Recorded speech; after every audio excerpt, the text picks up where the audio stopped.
Hello बच्चों, कैसे हो। आज हम काव्य खंड में पंचम पाठ विद्यार्थी दिनचर्या नामक पाठ का अध्ययन करेंगे।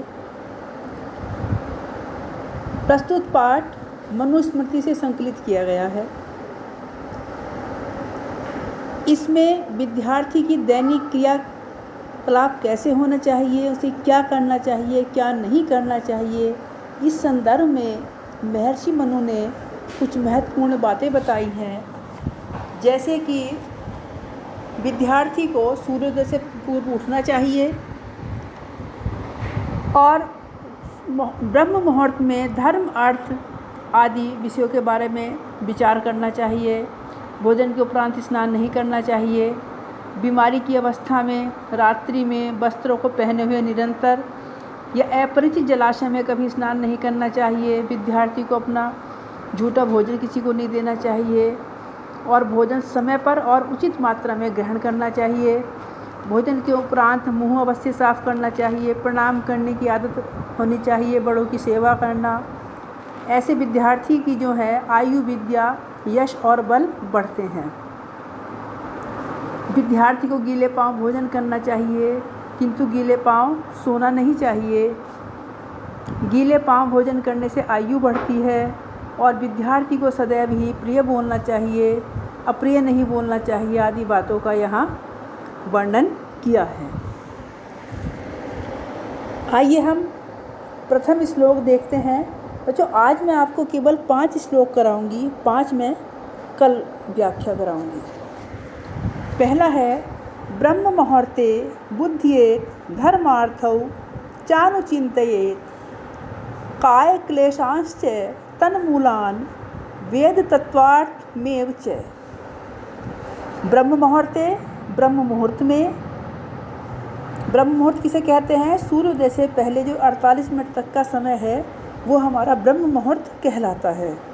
बुद्ध्यते जागना चाहिए, धर्मार्थौ धर्म और अर्थ के बारे में, अनुचिंत्येत विचार करना चाहिए, काय क्लेशांश्च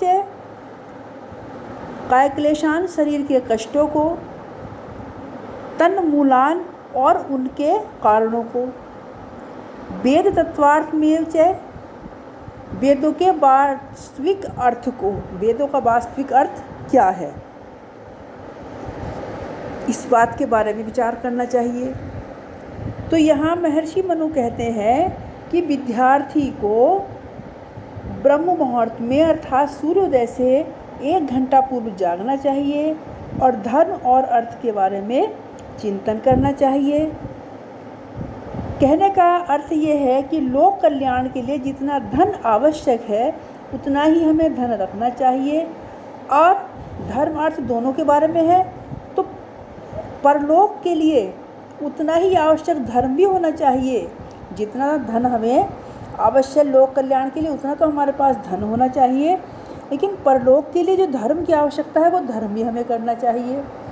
साथ ही साथ उसे अपने शारीरिक कष्टों के और उन शारीरिक कष्ट होने का कारण क्या था उनके बारे में भी सोचना चाहिए और उनका निवारण हम किस प्रकार कर सकते हैं उस पर भी विचार करना चाहिए, उन उपायों पर भी सोचना चाहिए तथा वेदों के सार तत्व के विषय में भी विचार करना चाहिए। अब दूसरा देखते हैं। न स्नानम चरेत भुक्त्वा नातुरो न महानिशि न बासो भी सहदृशम न विज्ञाते जलाशय।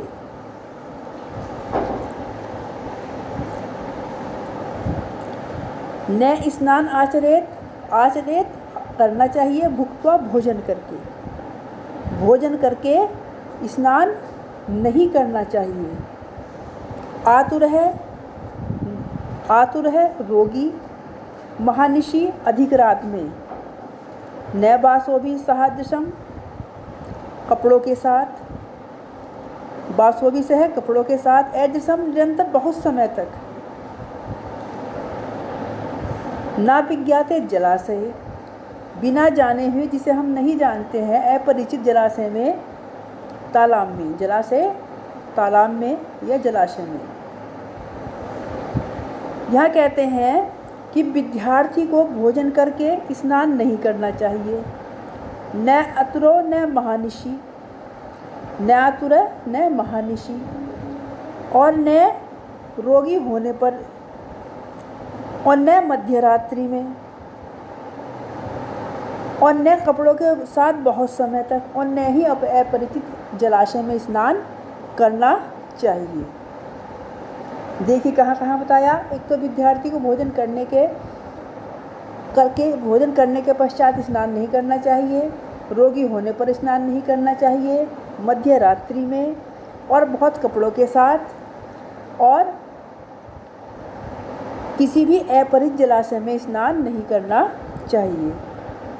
इसका तात्पर्य सुरक्षा की दृष्टि से है। अगर हम किसी अपरिचित स्थान पर जाते हैं और वहाँ स्नान करने लगते हैं, मान लीजिए वहाँ कोई सांप है, बिच्छू है तालाब के अंदर, जिसका हमें ज्ञान नहीं है, तो उससे हमें हानि हो सकती है।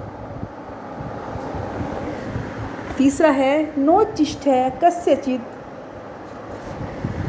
तसाद्य चान्यच तथांतरा न चैवात्सैनं कुर्याञ्चोच्चिष्ट है क्वचित् प्रजेत्। अर्थात न उच्चिष्ट है। उच्चिष्ट किसे कहते हैं? जूठा भोजन या जूठा खाना। जूठा खाना कस्यचित् किसी के लिए भी, न अखाद्यात् जिसे हम नहीं खाना चाहिए, अंतरा बीच में, तथांतर तथा अंतरा बीच में, न चैवातिशयनम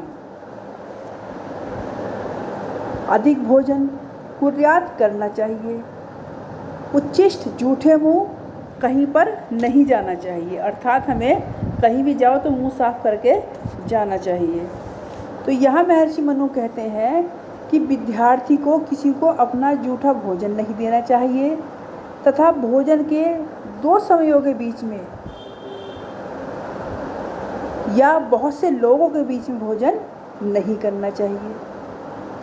उचित मात्रा में, उचित समय पर भोजन करना चाहिए, और जूठे मुंह या बिना मुंह धोए कहीं पर भी, बिना मुंह साफ किए कहीं पर भी नहीं जाना चाहिए। फिर है नंबर 4, अभिवादनशीलस्य नित्यं वृद्धोपसेविने चत्वारि तस्य वर्धन्ते आयुर्विद्या यशोबलम्।